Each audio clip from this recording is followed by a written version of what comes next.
আজকের video thumbnail দেখেই হয়তো আপনারা বুঝে গেছেন যে আজকের ভিডিওতে আমি কি দেখাতে চলেছি। আজকের ভিডিওতে আমি দেখাতে চলেছি আপনার যে কোনো ফটো দিবেন, সেই ফটোতে আমি কিছু লেখা দেব বা প্রম্পট দেব, সেটার আপনি শুধু পেস্ট করে দেবেন একটা এআই এ, সেখানে এরকম ছবি হয়ে যাবে। দেখুন এই ছবিগুলো দেখে কত আকর্ষণীয় লাগছে। এই রকমই ছবি আপনিও বানাতে পারবেন শুধুমাত্র একটা ক্লিক করে। একটা প্রম্পট দেবো আমি, সেটা কপি করে পেস্ট করে দেবেন আর আপনার ছবিটা দিয়ে দেবেন, এইরকমই হয়ে যাবে। চলুন ভিডিও শুরু করা যাক। আর ভালো লাগলে চ্যানেলটা সাবস্ক্রাইব করে যাবেন। চলুন শুরু করা যাক। আপনারা আপনার ফোনের প্লে স্টোরে চলে যাবেন এবং এই গুগল জেমিনি অ্যাপ্লিকেশনটা ডাউনলোড করে নেবেন।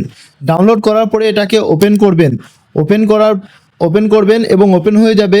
তারপরে এখানে দেখতে পাবেন একটা অপশন দেখতে পাচ্ছেন ক্রিয়েট ইমেজ বলে, এখানে ক্লিক করবেন।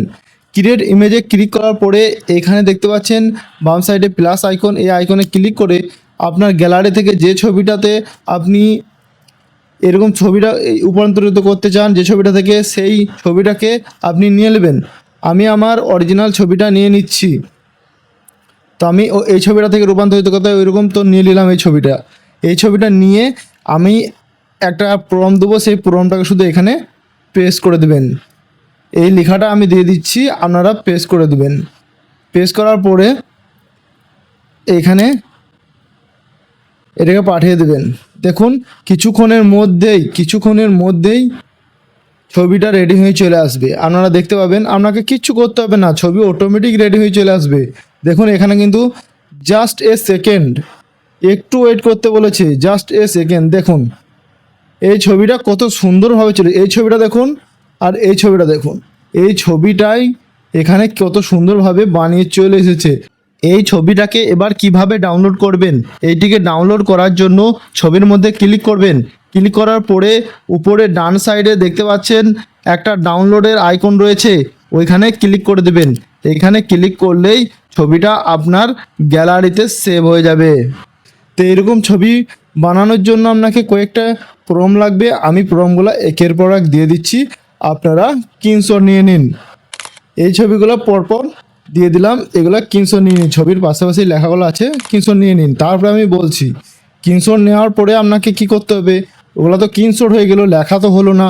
তাহলে আপনাকে ওগুলো লেখাতে রূপান্তরিত করতে গেলে সবার ফোনে এই গুগল যে অ্যাপ্লিকেশনটা দেখছেন, এরা সকলের ফোনেই থাকে। এটা ক্লিক করবেন। এটা ক্লিক করার পরে এখানে যে স্ক্যানার আইকনটা দেখতে পাচ্ছেন, এই যে ক্যামেরার, এখানে ক্লিক করবেন। এই ক্যামেরার আইকনটায় ক্লিক করলে আপনার ফোনের সবগুলো চলে আসবে। তারপরে ওই স্ক্রিনশটটা আপনি নিয়ে নিন। স্ক্রিনশটটা নেওয়ার পরে এইখানে সেই স্ক্রিনশটে ক্লিক করবেন, দেখবেন এইরকমভাবে চলে আসবে। তারপরে লেখাগুলো চলে এসে দেখি, লেখাতে উপরে চাপ দিয়ে ধরবেন। চাপ দিয়ে ধরার পরে এটাকে একটু এভাবে টেনে সিলেক্ট করে নেবেন। লেখাগুলোকে প্রম্পটটাকে পুরোটা সিলেক্ট করে নেবেন। তারপরে এখানে কপি অপশান দেখতে পাচ্ছেন, এখানে কপি করে নেবেন। কপি করার পরে হয়ে গেছে এটা কপি। তারপরে আপনি চলে যাবেন গুগল জেমিনাইয়ে। এইখানে যাওয়ার পরে আমি যেভাবে দেখালাম ঠিক ওইভাবেই পেস্ট করে দেবেন। আর আপনার ছবিটা দেবেন প্রথমে, তারপরে পেস্ট করে দেবেন। তাহলেই দেখবেন আপনার এরকম ইমেজ তৈরি হয়ে রেডি হয়ে যাবে। তা আশা করি আপনারা বুঝতে পেরেছেন কীভাবে এরকম ছবি বানাতে হয়। তো এই ছিল আজকের ভিডিও। ভালো লাগলে চ্যানেলটি অবশ্যই সাবস্ক্রাইব করবেন এরকম ভিডিও রেগুলার পাওয়ার জন্য।